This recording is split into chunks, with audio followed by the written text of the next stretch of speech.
Welcome to part 2 of my series about the 1990 light infantry recon patrol gear. In this episode, we're going to talk about the middle layer, which consisted of the load carrying equipment. I heard it called LBE for load bearing equipment, or LCE for load carrying equipment. I believe load carrying equipment was actually correct because it was part of the Alice all-purpose load carrying equipment set. So what we're talking about is the belt and suspenders. First, I want to talk about the helmet. So if I was on a recon patrol, I would not want to wear a helmet. I'd want to wear a boonie hat because it was quiet, more comfortable, lightweight. However, sometimes I would be made to wear a helmet that was just the specified uniform, and I understand that because the helmet was made out of Kevlar, and Kevlar would stop a 7.62 by 39 AK bullet. In the light infantry, we needed to be camouflaged, so we would normally camouflage our helmet with some type of material to break up the pattern. But as you can see, this is an actual Kevlar helmet from the 1980s and 1990s. And in the 7th Infantry Division, for example, they would sew burlap to their helmet, basically make their helmet into like the headgear piece of a sniper's ghillie suit. I just obtained this commercial. The other thing that I often saw done was our vehicles that had camouflage nets. So, for example, if you had a Humvee or an M113 armored personnel carrier, like I had in the mechanized infantry, we would just have to put a camouflage net over it to disguise it from the air. And a lot of times these nets would get worn out and get thrown away, and we could just cut a 1 foot by 1 foot section out of it and make a camouflage net for our helmets. In 1990, we had the M16A2 rifle. Now, this is actually an AR-15. It's an actual Colt AR-15A2 sporter that I bought in 1986 in a hardware store in North Carolina. When I first joined the North Carolina National Guard in 1986, I decided I'd like to have me one of those M16 rifles, and this is what was available. So this is actually sort of a hybrid between the M16A2 and the M16A1. The thing that's like the M16A1 are the sights. So they did not change, but the rifle is a 1-in-7 twist M16A2 barrel. The hand guards are like the M16A2, so this represents what we had in 1990. You'll notice I've taken this duct tape and put a little tab at the bottom of my magazine. When we talk about the ammunition pouch, I'll explain that. First, I wanted to spread my load carrying equipment out on the ground so you can see it, and then we'll talk about what's in each pouch.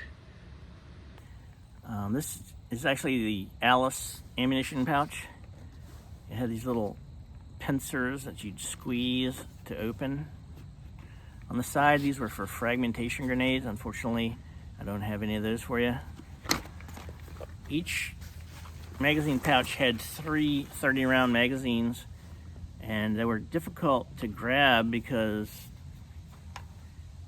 they're just together. It's hard to explain, but trust me, they're difficult to grab. So I would just take duct tape. I saw other people would remove the base plate and put parachute cord underneath. I would just take some duct tape so I could just grab a magazine out. This was not necessarily a quick draw item.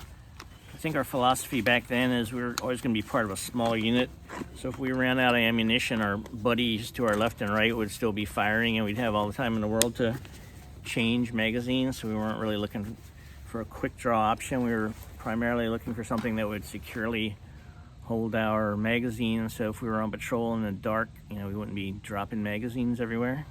Anyway, the basic load for the M16A2 was 7 30-round magazines, so that's a total of 210 rounds that we would have with us on patrol.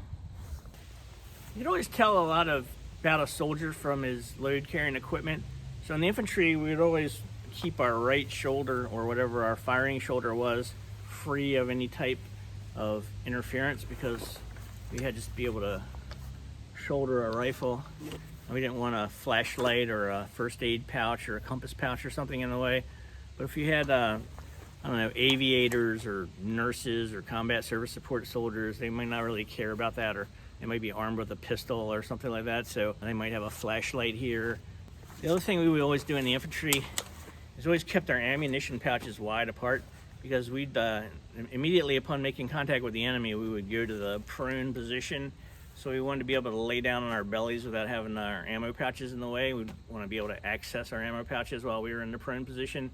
A lot of soldiers would maybe have their ammo pouches really close, or I even saw some that would have like their canteens in front. But anyway, this is a typical setup for a light infantryman. It's LCE. You might ask about slings on weapons. This is a typical sling that we had, and it's pretty quiet. It's just like a little buckle. But a lot of times when we were on patrol, we would take the sling off of the weapon. That was because the sling could make noise. There was a certain type of issued sling that was not this one that was kind of noisy. It had these little clips on it that would beat up against your rifle and make noise. And then the other thing is you just wanted to have your weapon in your hand. So if we got ambushed or something, we didn't want to be like, oh, my sling's on my shoulder, let me get it off and get down in the prone position and return fire. You'd be shot and killed while all that was happening. So a lot of times, I mean, we would always have our weapon in our hand. And then the way that we would, if we needed to use our hands for something else, I would just take the magazine of the weapon and just kind of set it on my ammo pouch, and I could just tuck the rifle under my arm, and I could, use both hands. I could take notes. I could do anything I needed to do, eat my lunch or whatever with my rifle in this position. So this was kind of like the way that a 1980s, 1990s infantryman would have carried his rifle when he needed to use his hands and didn't have a sling. In my butt pack, I would carry a weapons cleaning kit. It also had an Alice clip, so I could have theoretically clipped it to my LCE, but I didn't have room on my belt for something like this. And I didn't really need to access it that quickly. Although the primary reason for carrying it probably was for a cleaning rod, and several sections like this would screw together to make a cleaning rod. I would also have a cleaning brush. We used break-free cleaner, lubricant, and protectant, CLP, just generically known as CLP. Some cleaning patches, but do we necessarily always clean our rifles while we're on patrol? Especially not if we had not fired them. But they had these bugs worked out by the time the M16A2 came out. But one thing that would happen rarely was you would get a cartridge would expand in the chamber of the rifle, and you'd have to take a cleaning rod and punch it out. M16A2, the M16A1 even were extremely reliable. I know they had some issues in Vietnam, and I think it was primarily caused by the ammunition. By the time I had joined in 1986, the M16A2 was extremely reliable, as was the M16A1 that I was initially issued. Sometimes if we were firing blanks, that was a different story, and that kind of destroyed soldier confidence, because the blanks would sometimes not cycle the weapon, and then that would erode confidence in the weapon. But anytime I was firing live rounds on a rifle range or a live fire exercise, I never had any issue with the M16A1 or A2 jamming on me or anything like that. One of the things that we used extensively was a compass. And this is the Army issue compass. This is a Kaminga, and it actually has tritium, so that if you're on patrol at night, you don't need a flashlight. You can just see these. They glow in the dark under their own power. They don't need to be charged up with a flashlight or anything like that. There's a scale on the side that can be used for measuring distance on a map or drawing straight lines on a map. And yeah, we love this thing. One thing I did not carry was a pistol. So as a infantry platoon leader, I was a second lieutenant or first lieutenant, I would carry an M16 rifle, and we didn't have a backup pistol or anything like that. All the government gave me was one weapon, and that was fine. But I did have a pouch for a M9 magazine, but what I carried in it was simply a Leatherman. It was probably an earlier version than this one, but it was great to have the pliers. I could use them for, I remember like pulling a cotter pin out on a 50 caliber machine gun was something I'd use it for, or I could use it to crimp a blasting cap, or I could just simply use the knife for all the things that a knife is used for. And then of course I had built-in wire cutters, so I was always having to cut like WD1 communications wire, or maybe even like concertina wire. I think I would probably need something heavier dudier than this for a concertina wire, but anyway, that's all I really carried. I tried carrying a K-bar. My father was a Marine Corps officer, and I had this Marine Corps K-bar that I carried for a while, and I just never used it for anything that I couldn't have used a small, pocket knife for, so I eventually stopped carrying it. Modern soldiers will probably laugh at this, but as an infantryman, all I really carried for first aid was this, and there's just a bandage in there that could be used to kind of sop up blood. Our medics, would have had better things, but at this stage in 1990, I think there was a combat lifesaver program that had just started, so maybe like one soldier in every squad would have some rudimentary medical training and would get the combat lifesaver badge. But honestly, we weren't in the kind of combat that would come later in the global war on terror. And so the combat lifesaver bag even had a lot of things in it, like just aspirin and Tylenol. And it would have an IV bag, which would be used to rehydrate soldiers who were heat casualties, which is something that would happen on an exercise, and it would happen in combat as well. But that was about the most advanced thing, was the IV bag, and we all learned how to give each other IVs and dig around in each other's veins. But anyhow, this is all we had for first aid. Our MREs would come with matches, and I always like to have some way of starting a fire, but honestly, we weren't really allowed to have fires on patrol, certainly not on patrol, because the smoke gives you away, the light gives you away. So only under the most extreme circumstances where we're fixing to die from hypothermia or something like that, only in those circumstances will we actually use matches. But I always like to have some way of starting a fire just in case push came to shove. And then I also had my toilet paper and my chewing gum and whatever else came in the MRE accessory packet. So my canteen pouch, so we called it a canteen, not a water bottle like the British do. My canteen was just a simple 1 quart canteen. Normally they were olive drab. This one's black for some reason. The cap is made to be compatible with either the M17 or the M40 protective mask, so I could flip this cap up. It had a way of flipping itself up, so I'd always tape it down. But if I was wearing my protective mask, which I normally wouldn't carry on a recon patrol because we're behind enemy lines and they're not going to gas themselves, but if I was wearing my protective mask, then I could drink from this canteen. And then I'd also wrap some duct tape around the canteen, just so I'd have some duct tape with me for all the things you can use duct tape for. The inside of the case, this is a little known fact, had like this fur in it, and the idea was that you could wet this fur down and then the water would evaporate and cool the canteen. And then finally it had a little pocket for the iodine pills. So this is what was issued to us to purify water. So when we're on a recon patrol and we're behind enemy lines or whatever, we're not really going to get resupplied, so we might very well just have to get water out of a stream or something and decontaminate it with iodine. And it didn't taste too horribly bad. You get used to it after a while. I might carry some type of rations in my butt pack, but nothing heavy duty that required cooking or anything like that, or heating up. But for example, this is just like a First Strike candy bar that I would carry. I could just eat that on the go without stopping.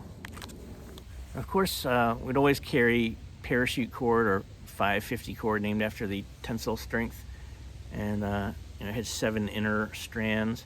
So if one needed to, you could actually have 8 times the length because you'd have the sheath, and then you'd have the 7 inner strands. And I just carry a small amount in my butt pack, and I'd probably have a larger stash of it in my rucksack. I would carry an infrared strobe, so this could be used for signaling to the air, so helicopters could see us if we're bringing them down to pick us up or something.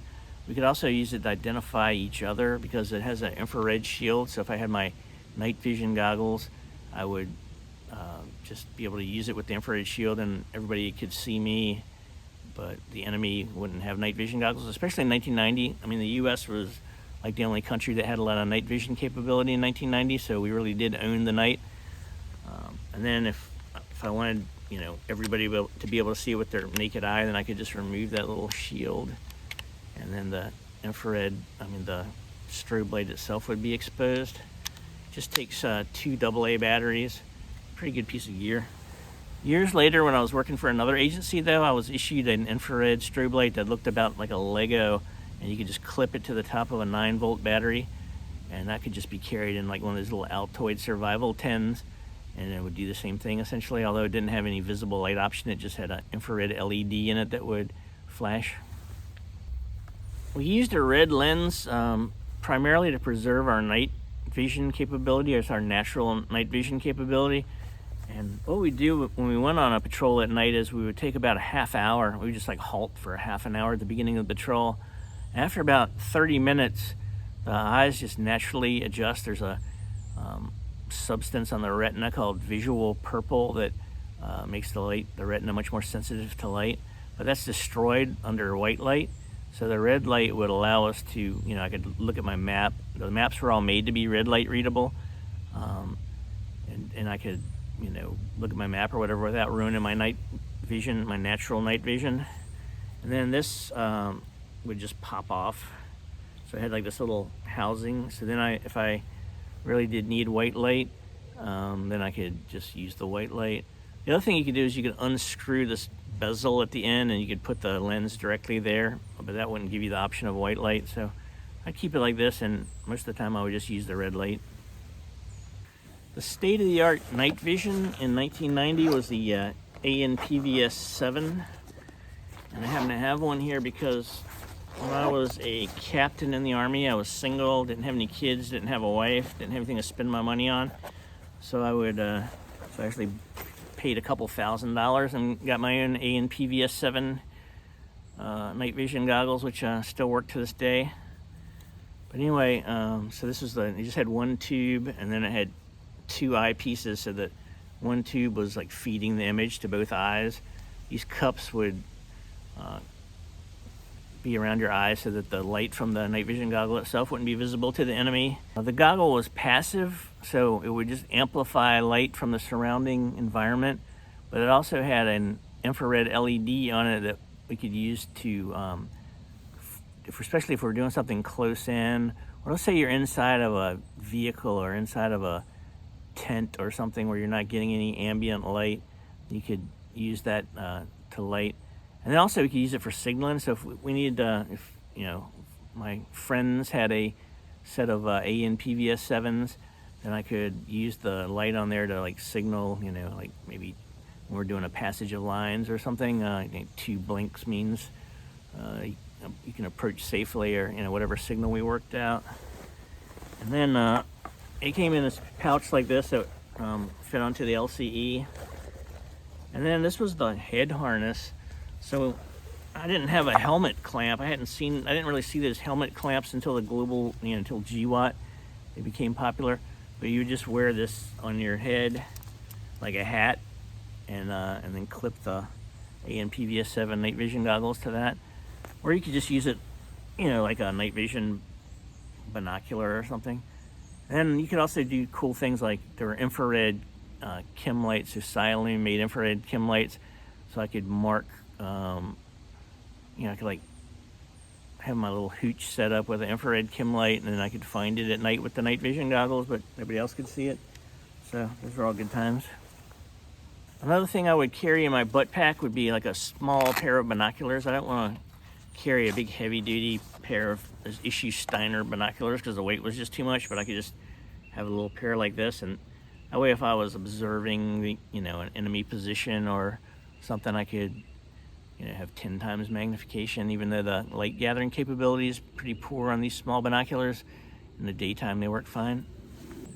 There was always a chance that you might capture a prisoner, or sometimes that might even be the objective of the patrol, is to go out and capture an enemy prisoner so they could be interrogated. And for that reason, we would carry flex cuffs on a recon patrol. It was always a good idea to carry an extra pair of socks, so I'd have one of those in my butt pack. I would carry face camouflage. Obviously, if you're out on a recon patrol, and camouflage is highly important, we would camouflage all of our skin. So this is just some like Halloween face camouflage that I purchased. At the time, back in 1990, they would issue us these metal tubes, and inside the metal tube was like a crayon, and we would have to take that crayon and like draw on our face, and it just didn't work very well. So the trick was they also issued us this insect repellent that had, it was like 100% DEET. So I'd put a couple of drops of the insect repellent in the palm of my hand, and then I'd take that crayon and I'd rub it, and that would soften that crayon, and then I could either use the stick or use the material from my palm to camouflage my face, but I couldn't find those anymore, and I don't have any of them left from the 1990s. So what I have to use now is just tube makeup from Halloween. One final trick of the trade that I would carry in my LCE was cough drops, and the reason is if you're out on patrol you have to be silent. So let's say all of a sudden you get a snoot full of pollen or whatever, you have to cough for some reason. You want to have some way of combating cough, so you take some type of cough suppressant with you on patrol. So thanks for watching the video on the middle layer or fighting load that a 1990 light infantryman would have taken on patrol. I hope this brought back some memories for my fellow 1990s light infantrymen, and hopefully it'll be of some historical value from somewhere. It's just hard for me to believe that 1990 was 33 years ago. It just seems like yesterday to me. So hopefully some new soldiers will see how us old soldiers rocked it back in the 90s.